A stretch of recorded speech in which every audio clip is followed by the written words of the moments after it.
Okay, hello and welcome to Module 3. So I'm going to link the APA style guide from the Shapiro Library because citations are hard.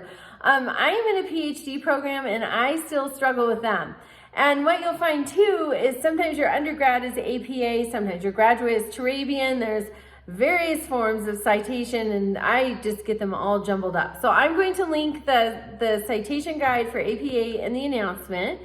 Also this week you're looking at bias, and that's huge, and it's a huge part of your Module 7 project. And why is that? It's because historians look at history, and my view of history could be completely different from somebody else's. My view of history is going to run through all of my internal filters, everything that I bring with me, my own personal biases, my own personal perspective is going to be substantially different than anybody else's. It's unique. It's viewed and written by human beings, and it's unique. It used to be thought that history was written by the winners, but that's really not so much anymore.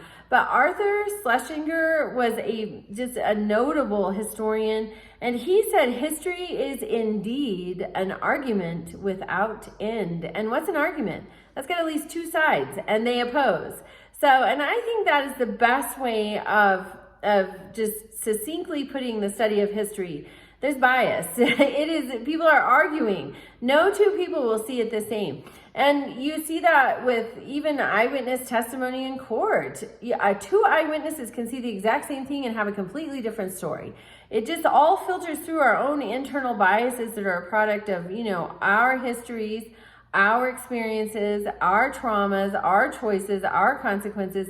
It's individualized. So it's a key element. Also something this week, you have two assignments. One's on a historical figure, and then we have a discussion about biographies, autobiographies, and memoirs. And autobiographies and memoirs are tricky because they are true stories based on the author's life. But they're slightly different. So memoirs are specific points or themed occurrences. So for example, Henry Kissinger, the famous statesman, he was Nixon's Secretary of State. He was a profound diplomat for peace throughout his life. He was a German-born Jew who immigrated to this country. He did phenomenal things for diplomacy in hundreds of countries all around the world. He has written a memoir, specific points or themed occurrences, a memoir on his experience with leadership and his up-close first-hand experience with different instances of leadership throughout the world. So 6 studies in world strategy. This would be a memoir by the diplomat Henry Kissinger. And then an autobiography would be Bibi. This is Benjamin Netanyahu. He's the Prime Minister of Israel. Bibi, my story. This is his life story. So this is an autobiography. Both are really interesting. Neither are treadmill worthy. If I'm going to read something on the treadmill, it's got to be gripping and move pretty fast. And then a biography is a true account, so nonfiction, true account, but it's written by someone else. It's not a first person.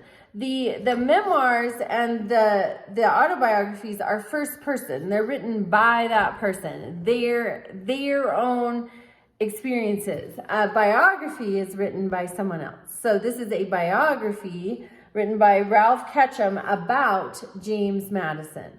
So hopefully that helps, and reach out to me with any questions. You're all doing very well, and have a wonderful week.